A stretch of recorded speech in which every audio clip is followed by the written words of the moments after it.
So the fifth thing is the I.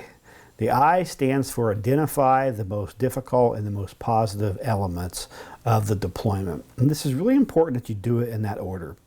So you want to allow people to talk about the tough stuff first. What was hard about this? And sometimes I'll approach just by saying, hey, what was the most difficult thing about this for you? Sometimes you will find that it wasn't necessarily the stuff that they saw or they experienced with the survivors, but sometimes it was the lack of organization within the incident command, or lack of clear sense of mission, or people they didn't get along with, or not having the right resources. And those are important too. That was a part of the deployment, and you want to listen to it. One of the things I wanted to point out though, with this is not an operational debriefing. And so when I start this, I will say, hey, this is an out processing to help you figure out how you did. This is not a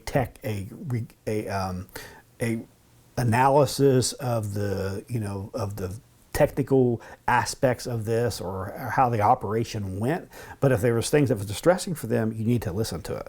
But make sure that is clear to them.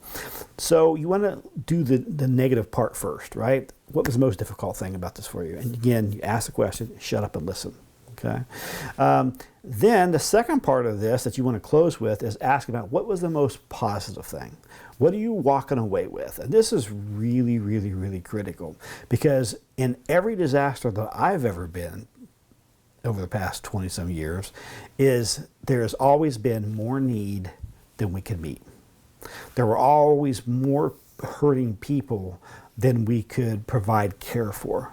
There were always houses that were not rebuilt.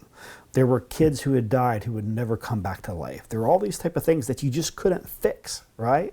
And that's really, really, really hard. So you have to focus on the positives.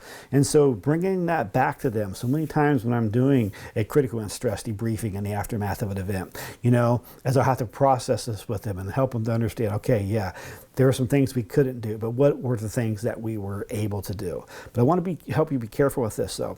You don't want to discount those feelings, those thoughts, right? And so hear that distress, and don't argue with them about what they feel like they couldn't do. Acknowledge that, hear that, hold sacred space for that, because it's something that they have to almost to a degree kind of grieve. And then the second part of this though is then, okay, but what are you walking away with? Of all the things that you did, is what did you feel like you were able to accomplish? And it may be, man, I spent 2 hours with this man who had lost everything, and he, at the end of that thing, he came up and threw his arms around me and gave me a big old hug. That, and I'm like, hold on to that, right? It's like, you can't fix everything, but God had you in this disaster for this period of time to be there, and you did what you did. You made a significant difference in their life. And so focus on that.